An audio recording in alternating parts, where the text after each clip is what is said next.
I met the prophet. I met him at the time. It was Gordon B. Hinckley. We had an amazing conversation, incredible conversation, private conversation for 2 hours. I broke protocol and kind of cozied up to him. And I'm just a kid at this time, right? Like I'm 22. And he, but the security's in my ear. I had one of those earpieces, they all walk around like they're Secret Service or whatever.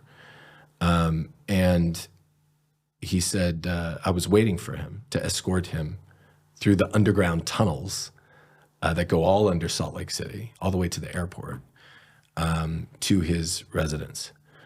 And there was this big security door and all this stuff. And he goes, you can go back to whatever you're doing. You don't need to wait for me. He's a kind man, very nice man. But like, what does that mean? I'm sure people have nice conversations with the Pope, but his organization's completely fucked. You know what I mean? So it's like, but that's the survivor brain kicking in. Mm-hmm. But I walked across with him and they're in my ear saying, walk with him. What are you doing? I said, he told me to go back. Like that's the God's mouthpiece telling me to take a hike. I'm gonna listen to him, not my manager, And they said, no, that's an order. Get back there and walk him to his residence. So I did. And halfway through the tunnel, he noticed I was there. And he goes, did they tell you to follow me? And I said, yeah. And he goes, take that thing out of your ear and come with me. I said, okay. And then we walked over and he showed me his Model T car that he was working on.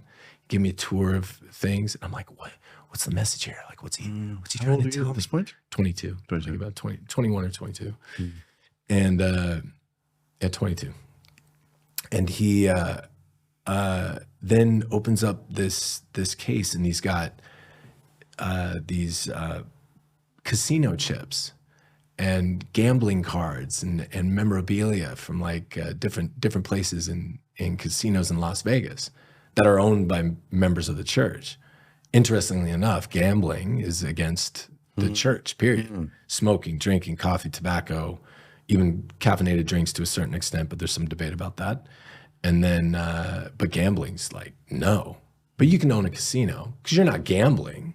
You can own it. They'll do the gambling, but So, but I felt it interesting that I had heard talks and discussions about cards having the energy of the devil and gambling trips having the energy of the devil. And then here's the prophet going, look, isn't this cool? Isn't this cool stuff?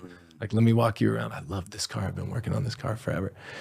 And then that was it. He basically gave me a tour of his garage. And then at the end of it, he just said, go back there and let them know that the next time I tell an officer to do something, they do it.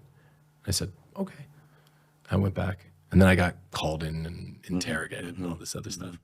But that also, I felt like I was looking at a man similar to me who was raised in a certain environment, a certain religious environment, and then got to a position where he was trying to do the best that he could. But I honestly do. This is a crazy statement to make, but I think Gordon B. Hinckley knew it was bullshit. And I think he was trying to make the best out of his situation in the last years of his life. I honestly think that was the situation.